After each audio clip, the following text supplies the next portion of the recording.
Dans cette vidéo, nous allons aborder le sujet des erreurs les plus fréquentes dans l'investissement ou dans la vie d'un investisseur.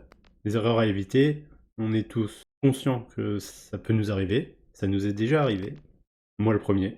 Et en fait, je voulais vous faire une vidéo pour vous mettre en garde sur les dérives qu'on peut avoir dans l'investissement ou quand on veut devenir investisseur. Bonjour, je m'appelle Maxime, je vous parle du sujet de l'investissement sur les marchés financiers, l'immobilier, la bourse, les cryptos. Ma chaîne s'appelle SaveX et vous pouvez vous y abonner. En 1, ne pas se fixer d'objectifs. Dans l'investissement, c'est clair, il faut savoir où est-ce que l'on veut aller. Genre, est-ce que vous voulez faire de l'immobilier, acheter un appartement et c'est bon, on n'investit plus? Est-ce que vous voulez diversifier vos investissements? Investissement immobilier, bourse, crypto-monnaie, euh, obligations. Est-ce que vous voulez plutôt maintenir votre capital sur le long terme ou plutôt chercher du rendement pour augmenter votre capital?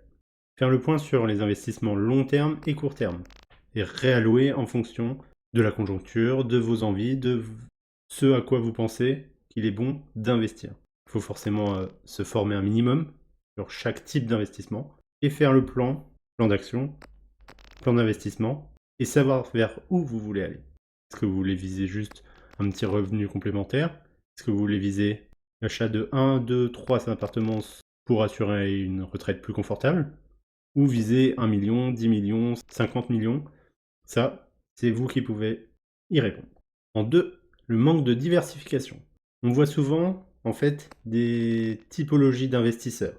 Il y a les personnes qui sont dans le milieu de l'investissement depuis un peu plus longtemps que nous et qui ont focus beaucoup plus sur l'immobilier. Ils n'ont pas du tout de portefeuille boursier, pas du tout d'obligations, pas du tout de... Leur livret A est vide. Enfin, chacun est libre de faire ce qu'il veut, mais peut-être qu'il est plus judicieux d'avoir un petit peu de chaque actif. On le rappelle assez souvent dans le milieu de l'immobilier, on dit souvent ne pas mettre tous ses œufs dans le même panier.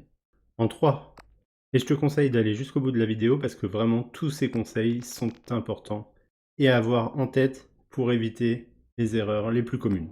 Donc en 3, évitez de suivre tous les gens que vous pouvez côtoyer, les influenceurs sur internet, et faites vos propres recherches. Je veux dire dans ce sens-là où votre voisin, votre cousin, votre boulanger va peut-être vous dire demain, la semaine prochaine, «Eh, t'as vu le nouveau placement à la mode, le Bitcoin, le PP, la crypto-monnaie est super cool».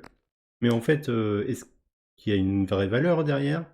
Est-ce qu'il y a besoin d'investir dedans? Est-ce que vous croyez sur le long terme sur cet investissement? C'est cette question-là qu'il faut vous poser. Pareil pour l'immobilier. Est-ce que votre beau-frère a investi dans telle ville? C'est super génial parce que lui, il achète que dans ce quartier-là. Mais est-ce qu'il n'y a pas d'autres quartiers? Lui, il connaît son quartier. Vous connaissez peut-être une autre ville, une autre région. Il n'y a pas de réponse parfaite. Éventuellement, croisez vos données, croisez vos recherches, allez voir un petit peu YouTube, un petit peu la presse spécialisée, parlez-en autour de vous. Même si tout le monde n'est pas investisseur, un avis supplémentaire est toujours bon à prendre. Et avec l'avis éclairé, vous pourrez prendre votre décision. En 4, ignorez les frais de transaction et les frais de commission. Il n'est pas rare que dans le milieu bancaire, pas généralement, mais aussi l'immobilier, il y ait des frais de transaction, des frais de commission sur la transaction en elle-même. 1, 2, 3%, des fois plus, mais du coup, il faut prendre en compte cette commission pour pouvoir se projeter et savoir si il faut plutôt placer cet argent 1 an, 2 ans, 5 ans, 10 ans. En numéro 5, évitez tout ce qui est achat de passif. Dans le sens passif, je ne parle pas forcément de la résidence principale, parce que la résidence principale, dans tous les cas, il faut se loger, donc il faut sortir un loyer par mois. Acheter, louer, c'est une autre question, on l'aborde dans d'autres vidéos.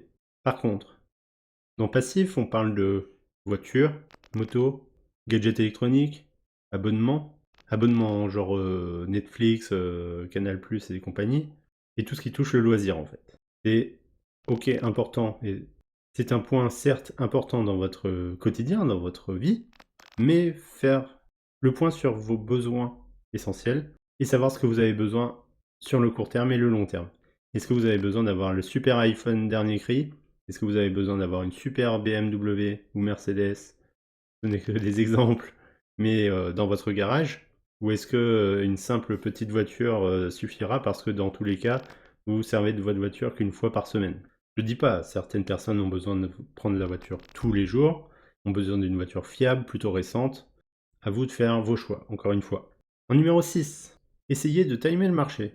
C'est une chose complètement difficile à faire, même les experts n'y arrivent pas. Donc quand je dis timer le marché, ça veut dire essayer de choper le point bas, le meilleur moment, le moins cher possible, et d'essayer de revendre le point haut, le meilleur moment, le plus cher possible. On peut voir une tendance globale, un marché qui monte ou un marché qui descend. Genre actuellement, les bourses mondiales actuelles sont plutôt dans une tendance haussière, et le marché immobilier en France, par exemple, est plutôt dans une tendance baissière. Est-ce que c'est pas le moment d'acheter de l'immobilier et de vendre de la bourse? Ou inversement?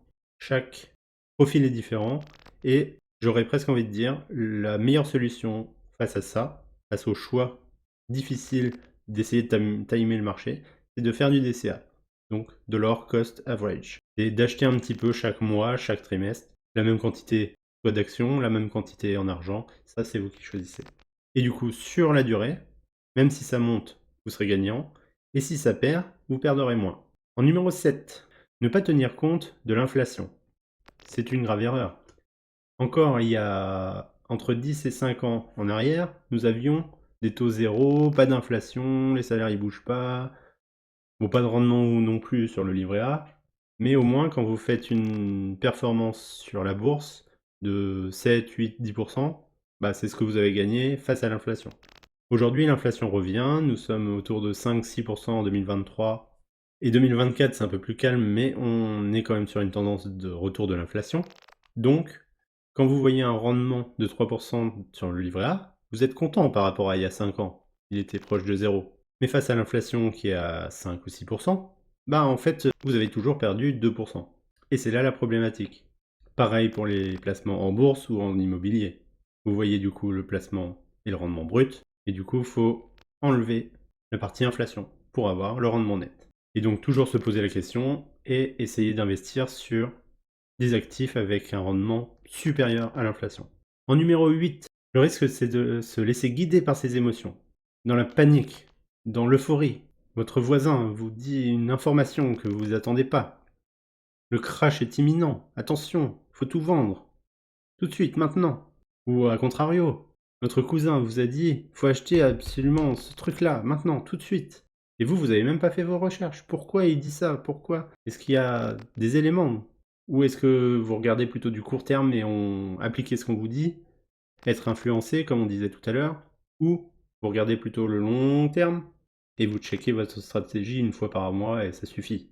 Peut-être ce point-là qu'il faut vérifier. En numéro 9, négliger les fonds d'urgence. Alors dans les fonds d'urgence, on parle de déplacement sans risque et du minimum. Le fait de garder entre 3 et 6 mois de fonds accessibles rapidement, comme sur le livret A, pour éviter les coups durs ou le manque de liquidité à un instant T. Il est important d'avoir cette poche de liquidité en cas où. Et en plus de ça, ça vous permettra justement de trouver, si vous trouvez une bonne affaire, d'acheter un petit peu de cette action, de ce marché immobilier, par exemple. Et donc, évitez de tout investir tout le temps, tout de suite, en sachant que vous avez besoin d'argent sur le court terme. Peut-être vous allez déménager, vous avez besoin d'un petit peu de liquidité, vous avez votre voiture qui commence à vieillir, vous avez besoin de la changer. Pensez à ça pour éviter d'être dans la merde. En numéro 10, ce serait de ne pas réallouer ses poches d'investissement.